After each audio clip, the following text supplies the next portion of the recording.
Welcome to Jitasa University, where our goal is to empower nonprofits through free educational content. These short videos are all provided by trusted partners within our network as well, so each topic will be relevant to every organization, regardless of size. Let's dive right in. This month, we're featuring Matt Eshleman, the Chief Technology Officer at Community IT Innovators. As a 100% employee-owned and managed outsourced IT services provider, they exclusively assist nonprofit organizations in utilizing technology to accomplish their missions and have been doing so for over 20 years. Let's pass things over to Matt and get started with the content.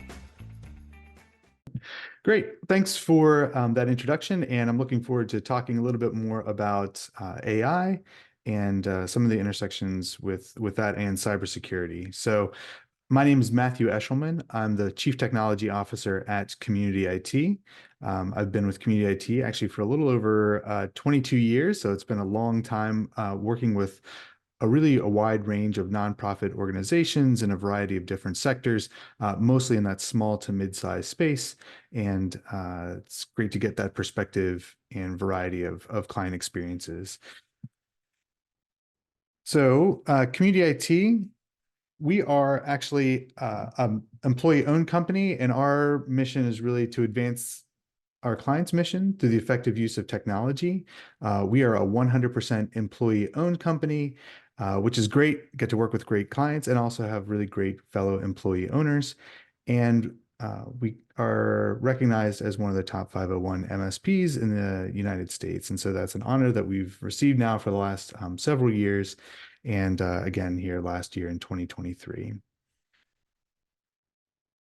So as we think about this topic of AI and innovation and just all the changes that it's really brought to the sector and the space, I think it's helpful just to have a little bit of background information in terms of just how far we've come.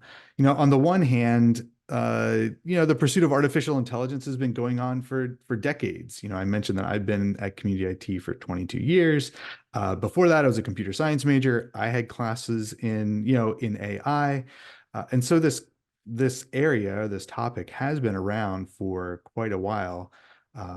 But there's been a couple of things in the recent history that really show us, I think, just how far we've come. So, so part of that is, a really famous artificial intelligence test called the Turing test, named kind of in honor of Alan Turing, was passed in 2022. And so that means that we've had kind of conversational AI occur, right? So you can't tell if you're talking to a computer, you can't tell if you're talking to a person. And so that's a hallmark. And so that is something that we achieved, or the sector achieved in 2022. And then I think it's not an underestimation to say that, the new technology of ChatGPT, part of OpenAI, is really seen as revolutionary. It's just caught people's imagination in a way that no other new technology platform has. And that's really evidenced by the just dramatic growth in user adoption that the ChatGPT platform has had. So by way of example, ChatGPT gained 100 million users in its first 2 months of launch. And so it's just really tremendous end user adoption that has made it the topic of conversation everywhere, and really points to why, maybe at the end of 2022, we weren't really thinking about AI at all, and then all of a sudden by January of 2023, it was everywhere, and that's really driven by the dramatic increase in AI adoption, just how easy it is to use. I mean, the fact that it was free, obviously that doesn't hurt either, but it's really been a dramatic ramp up in AI adoption. And it's something that, every organization has users that are getting experience with those platform and those tools. And I think it's going to be a big driver in how we shape our organizational work here in the future. So specifically for how these AI tools, kind of come into the nonprofit space, there's a whole range of public AI tools and public AI resources. So, the big name one being ChatGPT. So that's kind of free, it's available.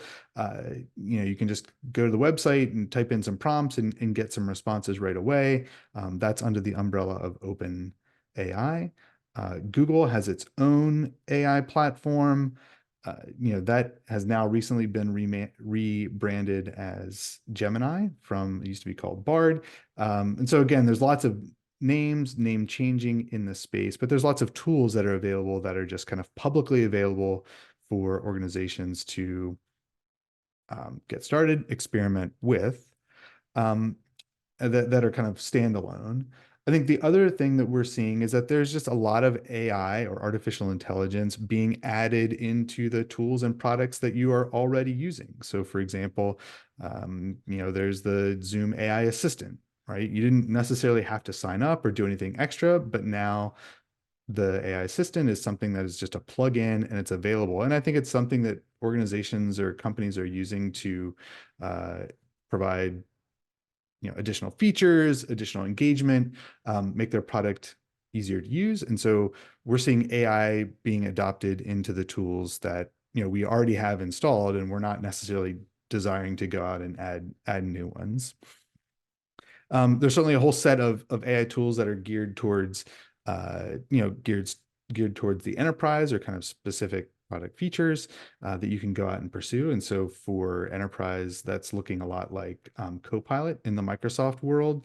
And you can probably think of a number of other ones where you can buy and sign up and add additional licensing to give you new generative AI capability within your existing platform. And whether that's to help you, generate and write content easier, whether it's, improving the code development process. There's just lots of different specific tool sets that are being developed and marketed for the enterprise to maintain and improve that efficiency. And, I think we're seeing a lot of excitement, a lot of interest in the nonprofit sector on how to use that AI intentionally to, achieve their mission in more ways, to be a lot more efficient. And I think that's a big driver as well, particularly in the corporate sector. How can we be more efficient, or how are these companies using AI tools to gain efficiency in their operations? And I think for the nonprofit sector, because there's just so much work to do, and I think nonprofits have been historically under-resourced, there's never enough time, there's never enough people, there's never enough capacity to really do all the work that needs to be done. My hope and my expectation is that nonprofit organizations are going to be able to engage and leverage these AI tools to meet that gap that exists between the mountain of work that needs to be done and kind of what they have capacity to do as an organization. Maybe they don't have all the human resources available. So hopefully this can be a way to give organizations more capacity to address the needs that are out there. So I think for organizations as they're, maybe, just considering these AI tools, just thinking about this AI adoption, answer those questions. Well, what does it mean for you? Again, one of the things that I think about is, um, how do I know that the content that I'm reading, right, is it generated by a person or is it generated by AI? Does that matter? If I'm making judgments in terms of grant applications or funding, you know, do I need to have some qualifier if I'm using AI tools to evaluate that? There's how that is being processed really raises a lot of questions. And I think it's important for organizations to engage intentionally about that and be deliberate in their adoption and use of these, really powerful technology tools.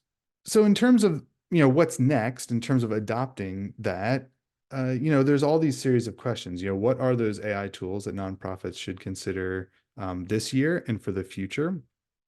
How are nonprofits utilizing AI? What do decision makers need to know about AI adoption? There's a significant security aspect to this as well. How are the hackers or the threat actors using AI? And then what policies and staff trainings are needed as these AI tools become ubiquitous? I think this is moving very, very fast. And a lot of organizations are really in a position to play catch up when it comes to figuring out well, how are we going to use these tools? And I think even if organizations are saying, well, hey, we really need to be slow and deliberate, one of the things that we see as a managed service provider that supports, over 7,000 endpoints, we do a lot of security, right? So we get reporting and analytics on where our devices are going. At many organizations, well over half the computers are making visits to Chat GPT, right? And so that's kind of an ungoverned public resource that staff at nonprofits are going to in the absence of any blocks or policy guidance. And so, organizations need to have that appreciation that, staff are innovative, they're creative, they want to use the latest and greatest things that are out there. And so it's likely that staff at the organization are already taking advantage of some of these AI tools, even in the absence of an organization's AI policy and AI policy template. Um, so we'll talk a little bit more about some resources to help guide that um, uh, coming up, but I do want to just take a little bit more time to kind of talk about some of those different scenarios. And I think some of the early lessons learned that we found in adopting some of these tools. So, I think right now, the AI tools, I think particularly Microsoft Copilot, it's fantastic. It's a neat product. But it's not necessarily a silver bullet. It's not gonna be your digital assistant that you just wave a magic wand and kind of everything just works, right? Particularly for Microsoft. It's called Copilot, and it's designed to work alongside of somebody. It's not a completely autonomous system. And so for these AI tools, they're good, they're inventive, but they're not perfect. And so they still need to be used under advisement, and you need to review the output of everything that's coming out of there, because there's been lots of different situations where AI has kind of invented research citations, or kind of gone off the rails and invented content or invented resources, and so you can't just set it free and expect it to do work and then come back and then everything is fine. So again, so AI needs to be, I think, monitored in terms of how it's being used. I think we found the most benefit in these tools being really on some of the automated meeting note taking, generation of task lists, generating of action items. I find that super helpful. I always want to take meeting notes, but I always get distracted with the conversation. And so being able to have the AI assistant transcribe the meeting and then go beyond transcribing and say, what's the meeting summary? What are my action items? How do I follow up? Like, that's been really invaluable because it has seemed to be pretty accurate, and it provides a capacity that takes a lot of manual time otherwise. So I think that's one good use case that we've seen. So again, meeting note taking, it's been helpful in the work that we do in terms of like some code generation, kind of speeding through that process, and providing some consistency in our kind of code generation and scripting that we've developed. So that's been a great use case. And I think it's also been helpful, I think, for some general content generation. So for organizations that maybe are looking at getting ready or starting some, if you have proposals or general grant applications or general policy work, it can take some time or energy just to get those processes started. And so I found some of the Copilot tools helpful in just getting the ball rolling. But it is great to help you get started or make some edits or review and say, oh, what else may be missing from this policy document, for example. So again, that talks a little bit about some of the good use cases that we're seeing organizations take advantage of now. But again, there's lots of promise for future capabilities. And so I think for organizations that are just getting started, it's great to go into that process with a kind of that blue skies approach, or kind of being open to the possibilities, having a small group be involved in that AI adoption and providing them resources and tools to get started. So specifically with that, getting started, there's a couple of resources that I did want to highlight. And so the first is just an AI policy template. I think it's important for organizations to have that policy foundation in place to help guide those future decisions. So again, if in the absence of policy, everything is just kind of free range. And so if you can go through a process of developing a framework or for your organization in terms of how we're going to adopt it, what are the guardrails that we have in place, what are areas that are acceptable for us to use these tools, maybe what are some prohibited areas for using these tools. I think starting with a policy gives an organization a way to come together and just talk through the different scenarios, the different possibilities that exist, and get something written down so that you can make decisions in a more better. I think it's helpful you can make decisions in a more systematic way moving forward. So again, we have a policy template that's available through our website. It's a free download. And then I would also highlight that I think the Technology Association of Grant Makers, or TAG, has done a lot of work around an AI adoption framework. So again, I think that's a much more sophisticated model. And so that goes into things like, how would we potentially use this tool to evaluate grant applications? How do we identify and address potential areas of bias within the AI models that exist? So there's just, it's a much more sophisticated approach. It's a much more extensive approach. So I think that's a great resource to reference as well. They've engaged with some very thoughtful folks around the framework adoption, and I think it's well done, and I think it's a great place to get started. And then I would also highlight that Microsoft as well has their Microsoft AI Compass. And so that's a resource for nonprofits to go through and fill out some basic information about your organization, the sector that you're in, how maybe mature you are in different areas, different process information, and then it'll kind of spit out a report that would highlight different areas that your organization may be able to take advantage of some of the AI tools. So, so again, some good resources that are out there. And like I said, I think the deliberate approach to these AI adoption initiatives is really important so that you don't get into a situation where maybe you are unintentionally disclosing private information into the models. Maybe you are deploying tools in a little in advance and exposing information internally that maybe is not supposed to be available. So again, these AI tools are really powerful, at least in the Microsoft world. They have access to everything that you do as a user. And so if you've been relying on security by obscurity, and you're just kind of hiding things, and all of a sudden you put an AI bot on the system and it's able to scan and discover information, that could be a problem. So again, these AI policies, I think, are designed to help organizations establish that framework to make sure that you keep the integrity of your organization's data secure, and give you a little bit of a roadmap to move forward. So I do want to talk a little bit more. We've been talking a little bit about how great AI is and, how fantastic all these tools are. But I think it's also important for us to consider a little bit on the risk side of AI as well, specifically for the finance department.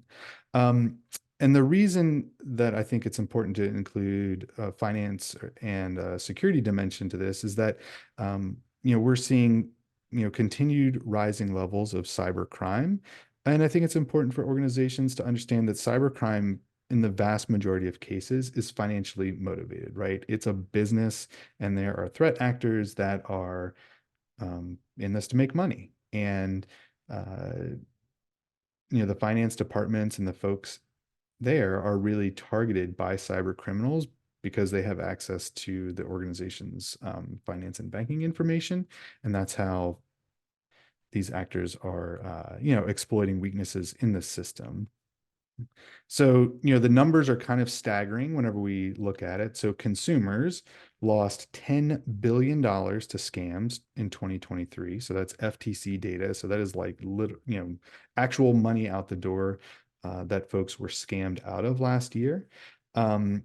And just in the last month, there was an example of a $25 million loss of this is an organization in Hong Kong, but they were scammed out of that money through the use of a deep fake video. So again, a threat actor was able to build a model of the organization's CFO, joined a meeting as this CFO and authorized the transfer of $25 million into an account that the hacker controlled. So, kind of that example really highlights the need for good systems and processes in place to authorize uh, changes in, financial payment information, banking information, and through the use of deepfake technology, just being on camera with somebody may not be enough. And so I think organizations really need to have clear systems and processes in place to verify changes to that payment information, make sure that those things are validated, and make sure that you have high trust in the folks that you're working with. So again, we're talking about cybercrime, the financial motivation there, and the fact that while AI is fantastic for us as a productivity tool, it also means that the threat actors and the bad guys, are using those tools as well. Again, so they can use it to write better phishing emails. They can use it to deep fake video of your, finance team. And, it's a pretty good payoff, right? So for a few hours work, they're able to generate $25 million return. So, so having an understanding of this financial dimension of cybercrime, I think, is important because it helps to put things in perspective, right? They're not targeting you, you're not being avoided because you're a nonprofit and you do good work. You're being targeted because you're an organization that has money and maybe you haven't been able to invest in some of the cyber controls that more sophisticated or larger organizations have been able to do. So to talk just a little bit more about some of the things that you can do as an organization to keep yourself more secure, wanted to highlight a couple of additional controls and some threats that are out there. So we can see in the industry data that there are, like I said, sophisticated attacks out there that are able to, again, steal money. And that usually actually starts with an attack on an individual's identity, right? So the attackers are typically going to try to hack somebody's account, appear as that person, and then manipulate conversations within an organization. And so we've seen this occur in the nonprofit space using some pretty sophisticated adversary in the middle attacks. And so that means that they can steal the MFA tokens for folks if you're using the authenticator app on your phone or an SMS message, right? So there are ways that information can be stolen now. That occurred last year and something we're seeing amongst the clients that we're supporting. There are some ways to protect against that. And so for organizations, I think particularly in the finance department, or if you have targeted staff, moving to physical security keys is an important step. So you may also see that called FIDO.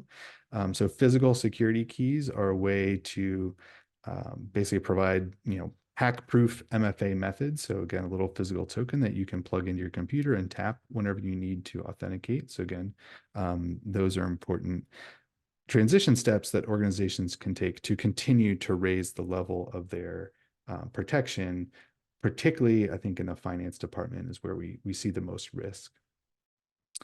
I think organizations also need to continue to review their cyber liability insurance requirements. We've seen this, maybe the year-on-year renewal rates flatten out a little bit, but we're also seeing a dramatic increase in the required security controls. So again, just having MFA may not be enough. Maybe you need to have MFA. Maybe you need to also have backups of your data. You need to have sophisticated endpoint protection. Maybe you also need to have monitoring of your digital identities. And so the number of controls that organizations are being asked to include as part of their insurance policy continues to increase because the amount of cybercrime, particularly financially motivated, continues to increase year over year. So again, there's an insurance dimension to this that is driving a lot of the compliance requirements that we see to cybersecurity controls. And, I would say the last point here is, underlying all of that is, again, training and training and training, right? Getting your staff engaged to understand the risks that they face, um, as an individual, as an organization, and their unique role. And so investing in, an engaging online training platform is really important because you can have a lot of technical controls, but again, if you can be kind of tricked into updating payment information or making wire transfers to organizations that you're not 100% confident in, um, that's easy to subvert a lot of the technical controls. So again, investing in a training program, I think really builds off of that policy foundation that we want to see. Educating staff, making them aware of these different attacks, and then showing them what that looks like. What does it look like to get a spoofed message? What does it look like to review the link and make sure that it's actually legitimate and is coming from a trusted sender. So again, as we wrap up here, just talking a little bit about those cybersecurity best practices, I think organizations should make sure that they have a good cyber liability insurance plan in place. I think organizations should make sure that they have a good training program in place. I think particularly for finance and operations staff. And then I think organizations, if you have not implemented MFA widely, that needs to be something that's on your list. And if you're going to do it, it's really worth going to a really secure method, which would be physical security keys to help do all you can to protect that digital identity of your staff.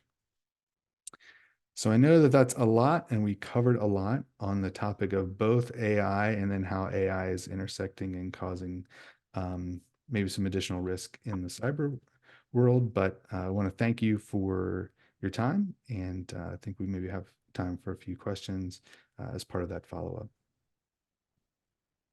Awesome. Thanks so much, Matthew. That was super informative. And definitely agree. It's not about if you're going to get a cybersecurity attack or a phishing scam. It's just about when at this point. So, awesome. Yeah, I did have a few questions based on what you'd shared. The first one is whether or not you feel like there's any risk associated with not pursuing AI in your business today. Are people falling behind because of this, or are they okay to wait a little bit longer and see how everything plays out? I mean, I think the risk, yeah, certainly would be in the area of falling behind. I think the interesting stats that I've seen around AI adoption is that independent contractors are adopting AI at like a much faster rate than everybody else because I think they see the direct benefit that it has in terms of their own productivity and efficiency. So I do think that, yes, organizations that are adopting AI are going to be leaders in their space. I also don't think it's, you don't need to rush out and turn it on for everybody. So I think having a deliberate approach is important. But I think organizations that really are hands off and saying, hey, like we're not going to do this at all, I think really are going to fall behind just because of the dramatic efficiency improvements that other people are going to see. Yeah, definitely. No, it makes total sense. There's a good business case for it in a lot of different places. So awesome. The next question I had is, what do you think about the approach of instead of focusing on broader AI like ChatGPT or Bard or even Copilot in some cases, we're seeing a lot of software applications insulate AI directly within their products, such as Zoom is a good example, and you use summaries. So instead of saying, we're going to use ChatGPT to try to figure out efficiencies, seeking the utilization of AI that's insulated in products we already use. Yeah, again, I think that's probably going to be an unavoidable maybe productivity enhancer that organizations are going to face.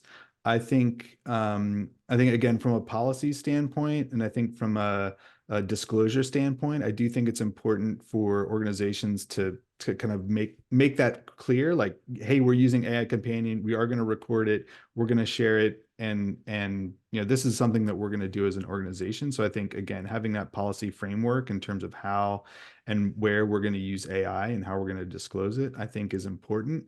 And then, yeah, I think for organizations, on that efficiency side, Yeah, I mean, I think looking at the organization's workflow, like what are your processes, where do you spend the most time, and seeing, yes, how can they be automated or improved, and what what does AI do for us in these areas is probably a good way to look at it, right? So obviously, if your organization doesn't, write a lot of content from scratch, then maybe Copilot isn't helpful for you, but maybe there are some built-in tools or maybe add-ons within the existing product set that you're using, that are really going to offer those efficiencies. And then so I think for organizations, including ours, like that's where you want to invest in, what's going to give you the biggest return on investment, from a productivity standpoint.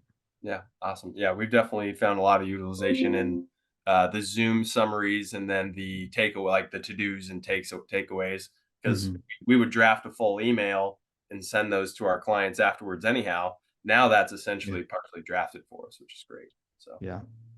awesome. My last question I have is whether or not you've got any cautionary tales about assumptions AI has made or mistakes AI has made in its pursuit of providing content or something for you. Mm. So I don't have any direct examples of things that, I think where I've been led astray by AI. I think right now the tooling is still pretty immature, and so I use Copilot. We have, licensing for that, and I've definitely been underwhelmed on a regular basis when I go to use it and I submit prompts and it's like, we're not available right now, or I can't give you that information, and so, like I said, it's still a very new product, and so proceed with caution. Don't rely on it, to generate that, term paper at the end of the semester, because it just might not be available. Yeah. But yeah, I think there's certainly, examples where, it has invented, references or citations, and I think again, if you're using it as a tool to make your case and you're relying on it to Yeah. build, kind of a data-driven decision model, you definitely need to take time to validate the output, because it's not 100% perfect yet.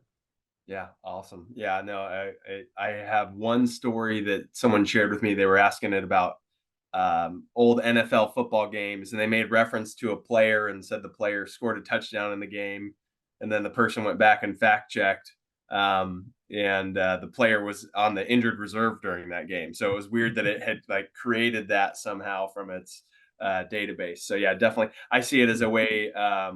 Use it as a way to generate a first draft, but then read through it Hmm. critically as you would anything else that you were going to put your name on. So Yeah, exactly. awesome. Well, thank you so much for this overview and your insights. We appreciate you back here as always. Great. I hope it's helpful. Awesome. Have a great rest of the day. Thanks, everybody. Thank you. Thanks for watching. We hope you took away some valuable information on what's next for nonprofits and AI tools. If you had a question for Matt that didn't get answered, feel free to email him at cybersecurity@communityit.com or schedule a one-on-one meeting with him with the HubSpot link on the screen. Thanks again, and we will see you next time.